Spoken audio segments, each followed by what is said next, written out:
প্রিয় সাংবাদিক ভাই ও বোনেরা, আসসালামু আলাইকুম। গত 27শে মার্চ 2025 তারিখে নির্বাচনী ট্রাইব্যুনাল প্রথম যুগ্ম জেলা জজ ঢাকা কর্তৃক মামলা নম্বর 15/2020 রায় প্রকাশ করা হয়।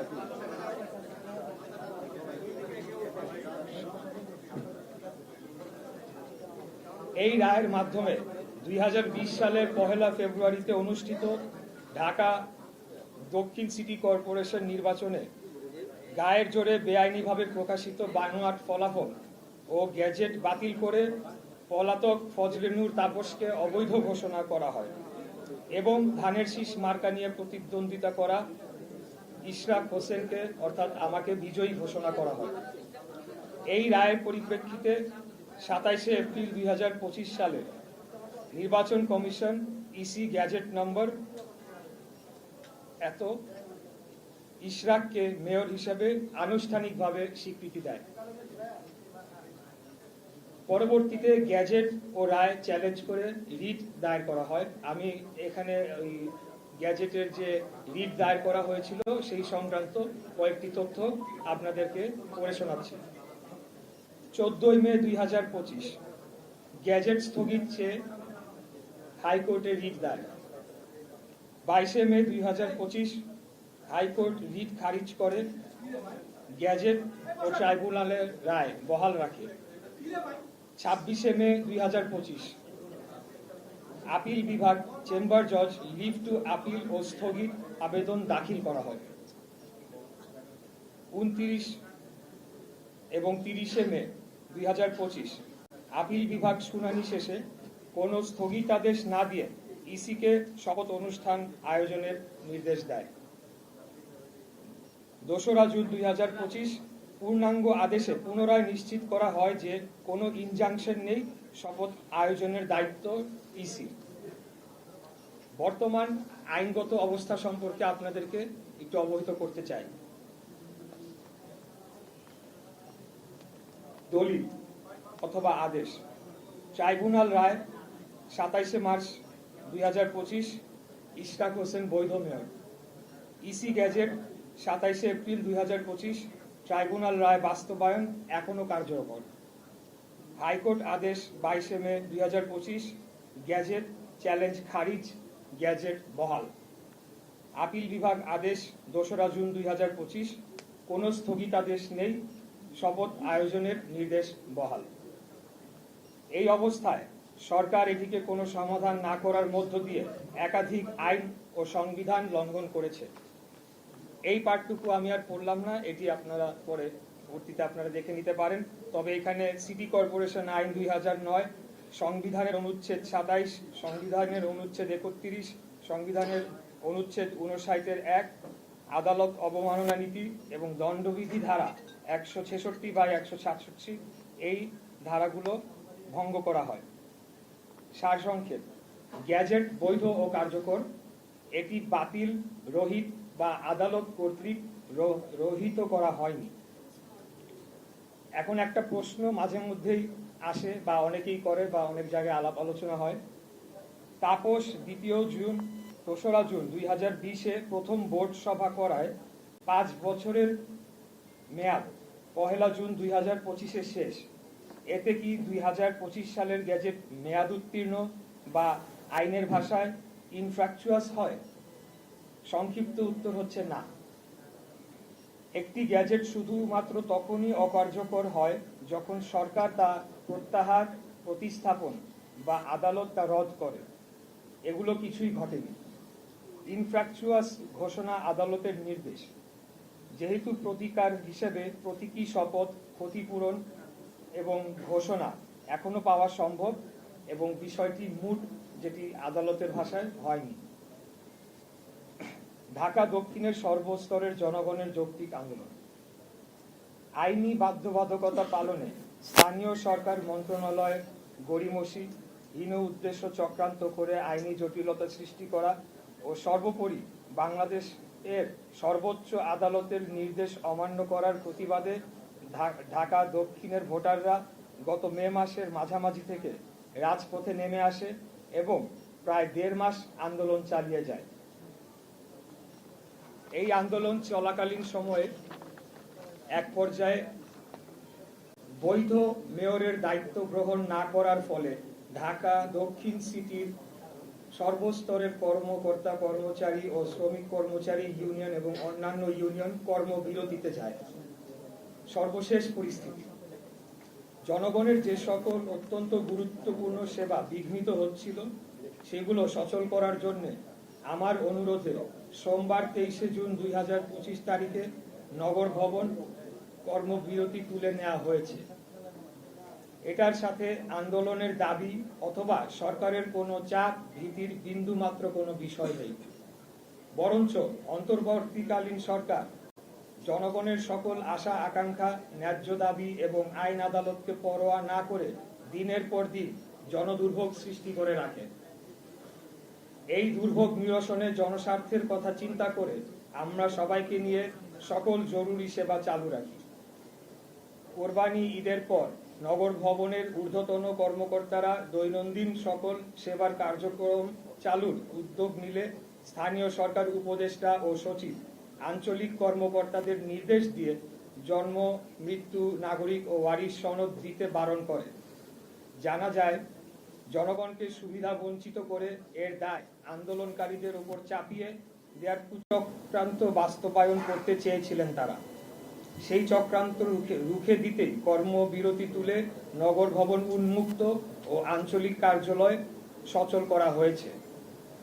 পাশাপাশি এটাও উল্লেখ করা যাচ্ছে যে সীমিত পরিসরে সেবা প্রার্থীদের কোনো প্রতিবন্ধকতা সৃষ্টি না করে একটি নির্দিষ্ট স্থানে, নির্দিষ্ট দিনে, নির্দিষ্ট সময়ের জন্য আন্দোলনকারীরা প্রতীকী কর্মসূচি পালন করে যাবে।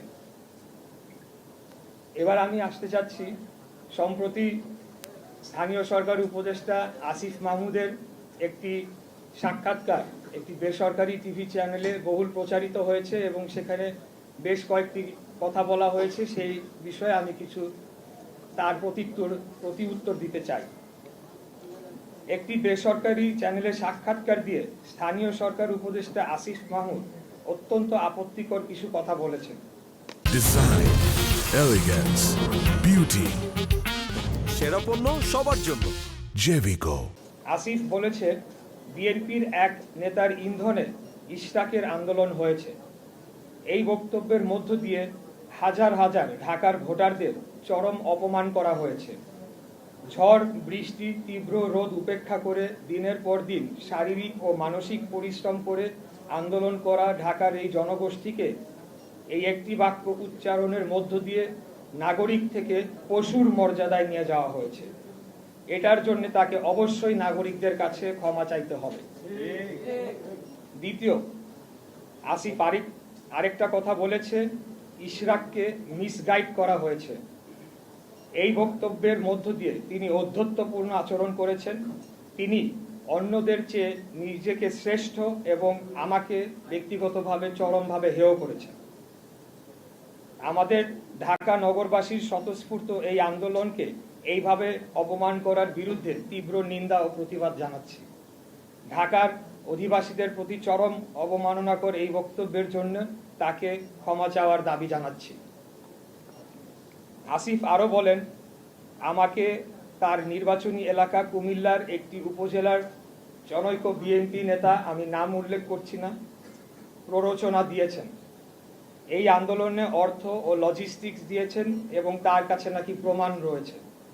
এই প্রমাণ তিনি জাতির সামনে তুলে ধরবেন, অন্যথায় তাকে প্রকাশ্যে ক্ষমা চাইতে হবে। এখানেই তিনি থেমে থাকেন নাই। তিনি বলেছেন, বিএনপির একটি অংশের সরকারের সাথে বোঝাপড়ার দূরত্ব তৈরি হওয়ার কারণে আমাকে ব্যবহার করা হয়েছে। তিনি বিএনপির মতো ঐতিহ্যবাহী পুরনো বৃহৎ রাজনৈতিক দলকে হেয় করেছেন এবং একটি অসত্য অভিযোগ তুলেছেন। তিনি নিজেকে বিশাল কোনো মহামানব হিসেবে উপস্থাপন করেছেন। উনি হয়তো ভুলে গেছেন ওনার জন্মের আগে বিএনপির জন্ম হয়েছে।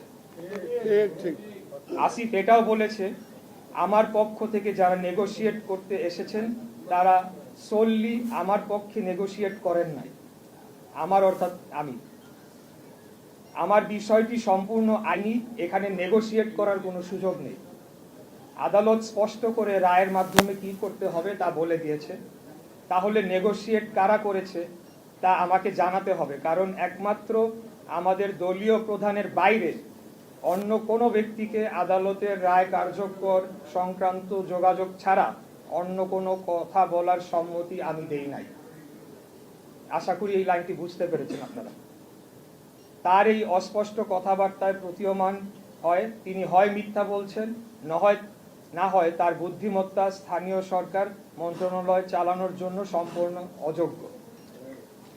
আসিফ বলেন, ইশরাক হোসেন অত্যন্ত দম্ভ ভরে ও অহংকারের সাথে সরকার কর্তৃক প্রশাসক হওয়ার প্রস্তাব প্রত্যাখ্যান করেছেন। বরঞ্চ বিনয়ের সাথে এটি প্রত্যাখ্যান করার কারণ হিসাবে বলতে হবে, একজন বৈধ নির্বাচিত জনপ্রতিনিধি ও রাজনীতিবিদের জন্য এই প্রস্তাব অপমানজনক। 7, আসিফ মাহমুদ বলেছেন সরকার কোনো নির্বাচনকে বৈধতা দিবে না। এটা কোন প্রক্রিয়ায় বাস্তবায়ন করা হবে এবং কবে, এটি প্রশ্ন রয়েছে। এখন পর্যন্ত তারা কোন কোন নির্বাচন অবৈধ ঘোষণা করতে পেরেছে? একটিও না। এর অর্থ এই দাঁড়ায়, বাংলাদেশের সুপ্রিম কোর্টের আপিল বিভাগ কর্তৃক বৈধতা বহাল রাখা গ্যাজেটকে পুরো অন্তর্বর্তীকালীন সরকার বৈধতা দিচ্ছে না বা মানছে না। সেটা সরকার কর্তৃক, অর্থাৎ পুরো অন্তর্বর্তীকালীন সরকার কর্তৃক উচ্চ আদালত অবমাননার সামিল নয় কি? এই একই আদালত বাংলাদেশের সংবিধানের আর্টিকেল 106 এর ধারা অনুযায়ী বর্তমান অন্তর্বর্তীকালীন সরকারকে বৈধতা দেয়নি, বরঞ্চ উল্লেখযোগ্য উদাহরণ হিসেবে ঢাকা দক্ষিণ সিটি নির্বাচন 2020 আমাদের মামলা ও রায়ের মাধ্যমে তৎকালীন নির্বাচনটির ফলাফল যে অবৈধভাবে ঘোষণা করা হয়েছিল সেটিই প্রমাণিত হয় এবং ফলাফল সংশোধনের মাধ্যমে সেটি আরও সুদৃঢ় হয়েছে। আর অনেক জায়গায় কোনো নিয়োগ প্রক্রিয়া ছাড়া ওয়ার্ড সচিব হিসেবে এনসিপি সংশ্লিষ্ট ব্যক্তিদের নিয়োগ দেওয়া হয়েছে বলে অভিযোগ আছে, যা আইনত এবং সরকার পরিচালনার যে কোনো মানদণ্ডে অবৈধ। এরা কারা এবং কাদের স্বার্থ রক্ষা করছে, এই প্রশ্ন নগরবাসীর পক্ষ থেকে আমি করছি। এই অভিযোগ সত্য হলে এর পূর্ণাঙ্গ তালিকা জনসম্মুখে প্রকাশ করতে হবে। এবার আমি আপনাদেরকে বলতে চাই যে আমাদের আজকের এই প্রেস কনফারেন্সটি গতকাল করার কথা ছিল, কিন্তু আপনারা জানেন গতকাল নগর ভবনে একটি ন্যাক্কারজনক হামলার ঘটনা ঘটেছে। সেই বিষয়ে এবার আমি আপনাদেরকে বলব। গতকাল হামলার পরিকল্পনা ও বাস্তবায়ন করা হয়েছে স্থানীয় সরকার উপদেষ্টার ঘনিষ্ঠ হিসেবে সুপরিচিত কিছু দুর্নীতিবাজ কর্মকর্তাদের নেতৃত্বে। এরা কেউ কেউ নিজেদেরকে বিএনপি ঘরানার পরিচয় দিলেও তারা দলের কোনো পদে নেই। উপরন্তু তারা আওয়ামী ফ্যাসিস্ট আমলের মেয়রদের ঘনিষ্ঠ সহযোগী হিসাবে দুর্নীতি লুটপাট করেছে। তাদের মূল হোতা গতকালকে আন্দোলনকারীদের হত্যা চেষ্টা করার হোতা গোলাম কিবরিয়া রুবেলের বিরুদ্ধে ব্যাপক দুর্নীতির অভিযোগ রয়েছে। আসিফ মাহমুদ দায়িত্ব নেওয়ার পর রুবেল তার লুটপাটের হাতিয়ার হয়ে উঠেছিল বলে নগর ভবনের আনাচে কানাচে কথা হচ্ছে। তাই মরিয়া হয়ে রুবেলগঞ্জকে নগর ভবনে পুনর্বহাল করার জন্য এক ঢিলে দুই পাখি মারার চেষ্টা করা হয়েছে। প্রকৌশল বিভাগের কুখ্যাত রুবেল একদিনও আন্দোলনে ছিল না, কিন্তু নিজেকে কোথাও কোথাও বিএনপির সমর্থক হিসেবে দাবি করে। তদবির করে কাজ ভাগাভাগির মাধ্যমে অবৈধ অর্থনৈতিক সুবিধা করে দেয় এনসিপি ও রাজনৈতিক কিছু নেতাদের। শুরু থেকেই আন্দোলনকারীদের বিরোধিতা সে করেছে এবং গোপন সূত্রে জেনেছি আন্দোলনের এক পর্যায়ে কৃত্রিম গোলযোগ সৃষ্টি করে সেই ডামাডোলের মধ্যে বাংলাদেশের সরকার কর্তৃক ঘোষিত এক শীর্ষ সন্ত্রাসীর মাধ্যমে আমাকে সহ আন্দোলনকারীদের কয়েকজনকে হত্যার পরিকল্পনা করেছিল বা চেষ্টায় ছিল। কথিত আছে সে এনসিপিতে যোগদান করেছে বা করবে। আসিফ মাহমুদ তার বক্তব্য ও কথাবার্তায় লাগাম টেনে ধরে বর্তমানে যে কিছুটা স্থিতিশীল অবস্থা রয়েছে তা বিনষ্ট করবে না বলে আমি আশা করছি এবং কোনো ক্রমেই কারো প্ররোচনায় বা নিজ সিদ্ধান্তে আন্দোলনে অংশগ্রহণকারী কর্মকর্তা ও কর্মচারীদের বিষয়ে প্রতিহিংসামূলক পদক্ষেপের চিন্তা ভুলক্রমে করবে না, এটি একটা সতর্কবাণী হিসাবে আমি দিচ্ছি। এর কোনো ব্যত্যয় হলে ঢাকা নগরবাসী মেনে নিবে না এবং পুনরায় আন্দোলন শুরু হলে তার নগর ভবনের গণ্ডি পেরিয়ে রাজপথে গড়াবে, সেটি করা উচিত হবে। সর্বোপরি আমি ঢাকা নগরবাসী, ঢাকা দক্ষিণের ভোটারগণ, ঢাকা দক্ষিণ সিটি কর্পোরেশনের সর্বস্তরের কর্মকর্তা ও কর্মচারীবৃন্দের প্রতি আমার আজীবন কৃতজ্ঞতা ও একজন রাজনীতিবিদ হিসেবে আনুগত্য পোষণ করছি। আমি আপনাদের অগাধ ভালোবাসা ও সমর্থনের বিনিময়ে আমার জীবন ঢাকা নগরবাসীর প্রতি উৎসর্গ করছি। আপনারা আমাকে মেয়র হিসেবে দায়িত্ব দিতে চেয়েছেন, তাই রাজপথে নেমে এসেছিলেন।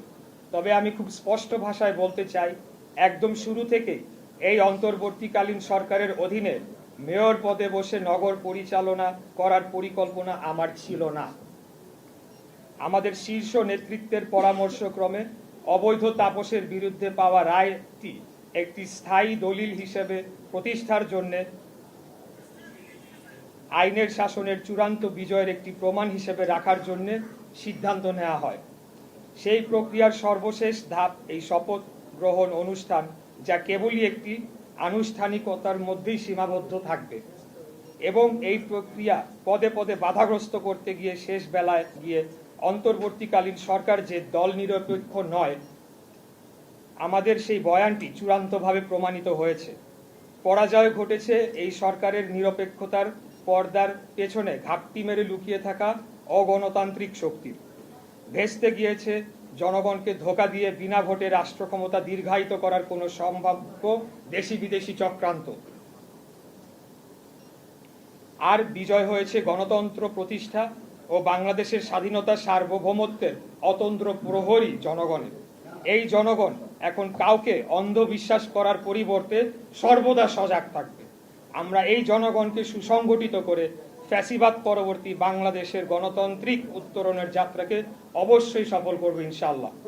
অর্থাৎ যে কোনো মূল্যে একটি সুষ্ঠু সঠিক নির্বাচনের মাধ্যমে জনগণের সরকার প্রতিষ্ঠা করবই এবং এর বিরুদ্ধে কোনো ষড়যন্ত্র চেষ্টা করা হলে যে কোনো মুহূর্তে জীবন দেওয়া হলেও লড়াই করে জনগণের ভোটের অধিকার আদায় করে নিব ইনশাআল্লাহ। আল্লাহ হাফেজ। বাংলাদেশ জিন্দাবাদ। বাংলাদেশ জাতীয়তাবাদী দল জিন্দাবাদ। ধন্যবাদ সবাইকে।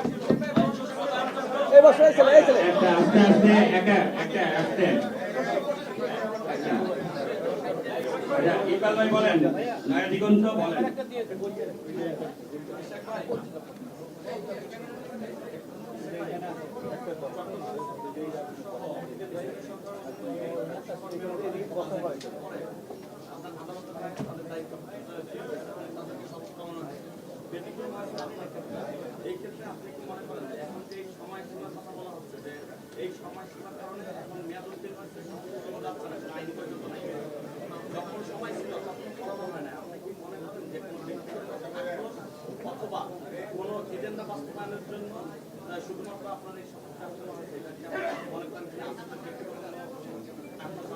জি, আমি মনে করি এখানে ব্যক্তিগত কোনো আক্রোশ নেই, ব্যক্তিগত কোনো আক্রোশের সুযোগও নেই।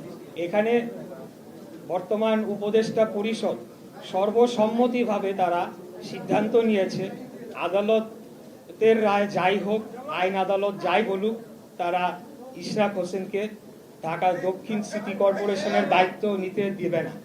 এটির পেছনে আমি মনে করি সম্পূর্ণ রাজনৈতিক কারণ রয়েছে এবং ঢাকা শহরের একটি কর্তৃত্ব প্রতিষ্ঠার চেষ্টা যে তারা করে চলেছে একটি নতুন গঠিত রাজনৈতিক দলকে সুবিধা দেওয়ার জন্য, সেটি বাধাগ্রস্ত হতে পারে এবং সেখান থেকে প্রাপ্ত অর্থনৈতিক সুবিধা সেই দলকে গঠনের জন্য কাজে লাগানোর কাজ বাধাগ্রস্ত হতে পারে। এই সকল জিনিস বিবেচনায় তারা এই সিদ্ধান্তটি নিয়েছে। পত্রিকার নাম এবং আপনার নাম, পত্রিকার নাম বলেন। আমি জাহিদ, আমি ডেইলি জানতে গতকাল আপনার সমর্থিত হয়েছে, এর সাথে উপদেষ্টা আসিফের সংশ্লিষ্টতার বিষয়টি আপনি আরেকটু ক্লিয়ার করবেন। আর হচ্ছে আপনারা কি এখন আন্দোলন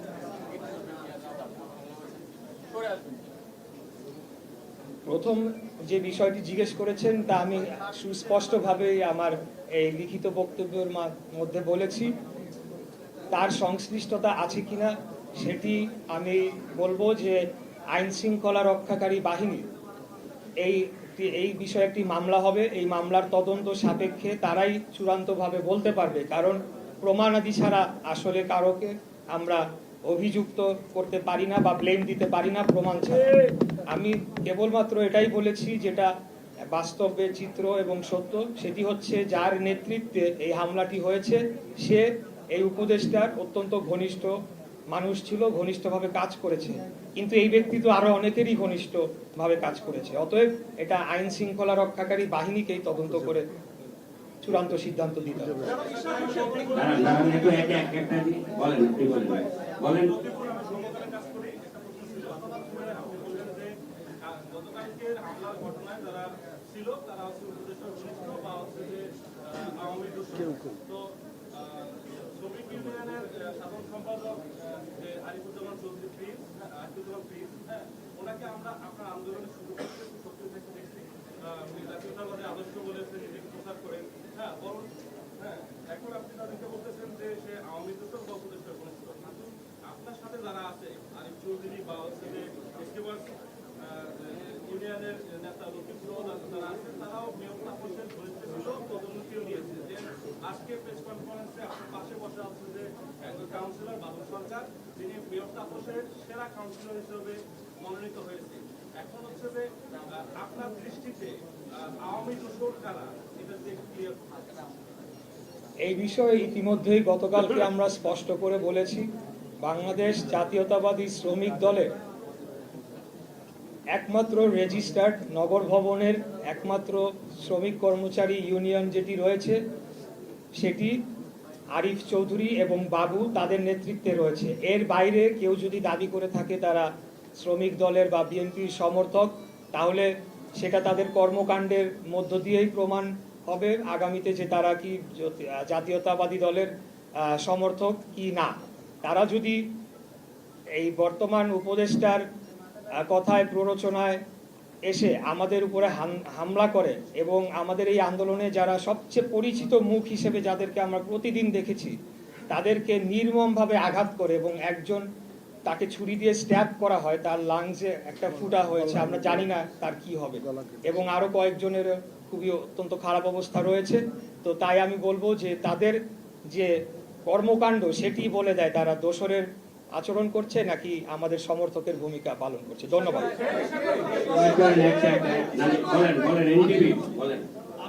আপনি বলছিলেন কর্মকর্তা দুর্নীতিবাদের কর্মকর্তারা আসামের সাথে মিলে যোগসাজশ করে এই হামলার ঘটনা ঘটিয়েছে। এই সম্পর্কে প্রমাণটা আপনি হাজির করবেন কিনা এক। আরেকটা বিষয়, আপনি গতকালকে বলছিলেন মিডিয়া ট্রায়াল হয়েছে আপনার সাংবাদিকদের উপরে, মানে কোনো অসন্তোষের জায়গা আপনার আছে কিনা, আসলে কি মিডিয়া ট্রায়াল কিভাবে করেছে একটু ব্যাখ্যা করুন। প্রথম যে প্রশ্নটি করেছেন, আমার মনে হয় যে এই কাজটি আমার নয়, এটি আইন শৃঙ্খলা রক্ষাকারী বাহিনীর কাজ।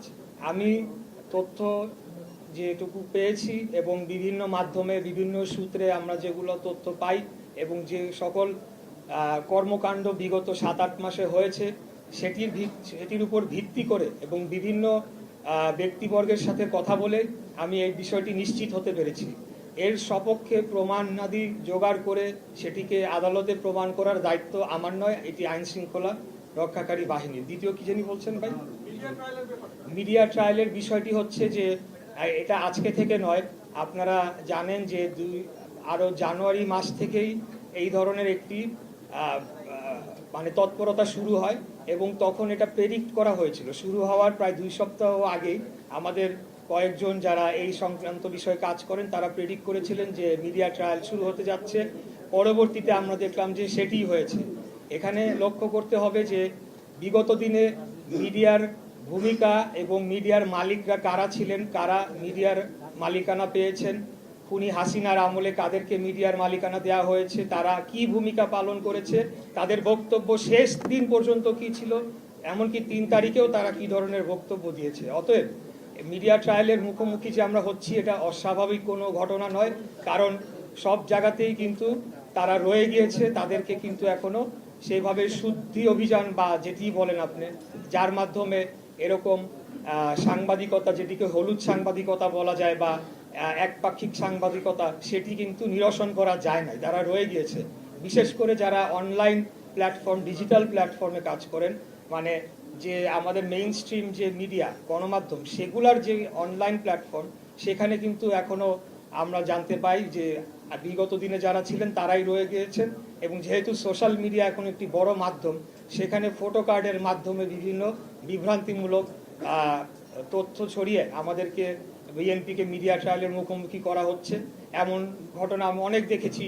বিএনপি নেতা ছাগল চুরি করলেন, বিএনপি নেতা দোকান লুট করলেন, কিন্তু লিঙ্কে ক্লিক করে গিয়ে আর পাওয়া যাচ্ছে না যে সেই বিএনপি নেতাটিকে কোন গ্রামের কোন ইউনিয়নের কোনো এক ব্যক্তি, তাকে বানিয়ে দেওয়া হয়েছে বিএনপি নেতা, কিন্তু জিনিসটা সার্কুলেট হচ্ছে। তো এটা আমি একটা উদাহরণ দিলাম। এর বাইরেও আমি ব্যক্তিগতভাবেও মিডিয়া ট্রায়ালের শিকার হয়েছি। এই বিষয়ে আমি আর বিস্তারিত বলবো না, এটা হচ্ছে, এটাই বাস্তবতা। কিন্তু পাশাপাশি এও বলতে চাই, এটা একটা অংশ, আর মিডিয়ার আরেকটা অংশ আমাকে তারা বুকে আগলে রেখেছে, তারা সব সময় আমাকে প্রোটেকশন দিয়েছে এবং তারা সত্যটি তুলে ধরার চেষ্টা করেছে। যখনই আমি তাদেরকে ডেকেছি, তখনই আমি তাদেরকে পাশে পেয়েছি। এটিও আমার স্বীকার করে নিতে হবে। ধন্যবাদ। আপনি বলেন। আচ্ছা বলেন। ভাই, আমার প্রশ্ন হচ্ছে, আপনি গত 16 তারিখে হচ্ছে নগর ভবনে মিটিং করলেন কিছু কর্মকর্তা কর্মচারীদের নিয়ে, এবং আপনার দলীয় সমর্থকরাও ছিলেন। সেখানে ব্যানারে লেখা ছিল মাননীয় মেয়র ইশরাক।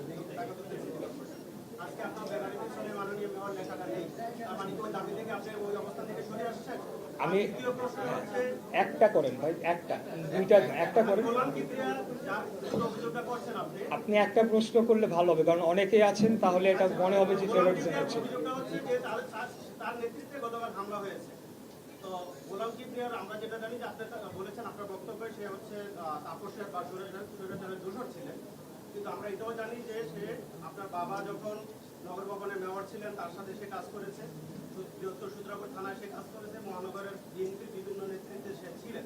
তো তাকে কিভাবে কোন প্রেক্ষাপটে সুরের দোষর বলা হচ্ছে, নাকি আপনাদের নিজেদের সংগঠনের মধ্যে নিজেদের মধ্যে কোনো দ্বন্দ্ব আছে, সে বিষয়টা কি? ওকে, আমি প্রথম প্রশ্নটির জন্য আপনাদেরকে ধন্যবাদ জানাই। এইটা অত্যন্ত, আমি মনে করি যে গুরুত্বপূর্ণ একটা বিষয়। এই কারণ এটা নিয়ে ব্যাপক ধরনের একটা আলোচনা সমালোচনা সৃষ্টি হয়েছে। তো আমি বলবো যে মাননীয় যে শব্দ, এই শব্দর অর্থটি কি? মাননীয় শব্দটির অর্থ আমি যদি ইংলিশে বলি তাহলে বলতে হয় অনারেবল বা মাননীয়। আমরা যে কোনো প্রাইভেট প্রতিষ্ঠানেও, প্রাইভেট কর্পোরেট প্রতিষ্ঠানেও দেখেছি অনারেবল এমডি, অনারেবল চেয়ারম্যান এভাবে লেখা হয়। অতএব এই মাননীয় শব্দটাকে নিয়ে যে এত কথা হয়েছে, এর মাধ্যমে মূল যে বিষয়টা, এই সরকার যে সংবিধান লঙ্ঘন করেছে, এই সরকার যে বাংলাদেশের সর্বোচ্চ আদালতকে অবমাননা করেছে, বাংলাদেশের জনগণের যে আন্দোলন, যে ত্যাগ তিতিক্ষা, সেটাকে বৃদ্ধাঙ্গুলি দেখিয়েছে, ভোটাধিকারকে বৃদ্ধাঙ্গুলি দেখিয়েছে, সেটি করা হয়েছে এই একটি শব্দের মাধ্যমে। এই একটি শব্দের কোনো তাৎপর্য নাই, কিছুই নাই। আমি যেটা বললাম, এটা প্রাইভেট প্রতিষ্ঠানেও এই ধরনের শব্দ ব্যবহার করা হয়, যে কোনো চিঠিতেও এটা লেখা হয়।